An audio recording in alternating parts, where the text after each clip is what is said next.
আপনারা যারা বাইরে থেকে নয় থেকে অত্যন্ত মেধাবী চিকিৎসক, আপনারা এখানে একটা সেন্টার গড়ে তুলতে চান, যেগুলো সেন্টার অফ এক্সেলেন্স, কিন্তু আমরা সেটা করতে পারছি না। আজকে আমাদের ভারপ্রাপ্ত চেয়ারম্যান মহোদয় নয়, আমাদের ভবিষ্যৎ নেতা, ভবিষ্যৎ কাণ্ডারি, ভবিষ্যতের আমাদের প্রধানমন্ত্রী আজকে এখানে বসে। আমি তার দৃষ্টি আকর্ষণ করতে চাই, আমি তার প্লিজ প্লিজ, আরে ভাই স্লোগান দিও না, স্লোগানের রাজনীতি বাদ দিতে হবে, প্লিজ প্লিজ প্লিজ, স্লোগানের রাজনীতি বাদ দিতে হবে। আমি আমাদের এই নেতা, আমাদের ভবিষ্যতের প্রধানমন্ত্রী, তার দৃষ্টিতে টানতে চাই। তার স্ত্রী একজন প্রখ্যাত চিকিৎসক, আপনাদের এখান থেকে তিনি গ্র্যাজুয়েশন করেছেন।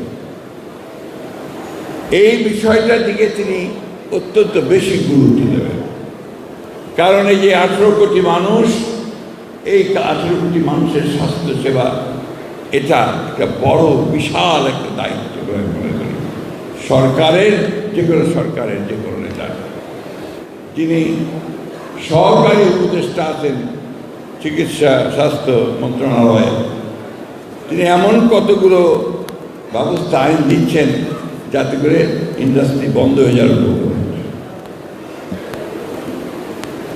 এই যে বিষয়গুলো, যে আপনার প্রয়োজনীয় যে দফাগুলো দিয়েছেন, ম্যাগনা কার্টা বলি আমরা এটাকে, একটা পরিবর্তন নিয়েছে যুগান্তকারী, সেখানে কিন্তু স্বাস্থ্য ব্যবস্থার কথা তিনি অত্যন্ত উল্লেখযোগ্য ব্যাপার।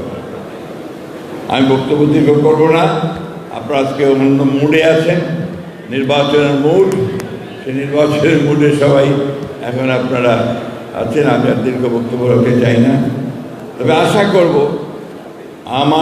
আমার বলি আমার অনেক বয়স হয়ে গেছে, আমরা অধিকার, বেঁচে থাকার অধিকার, তার ভাতের অধিকার, অন্যের অধিকার, সব কিছু নিশ্চিত করতে হবে।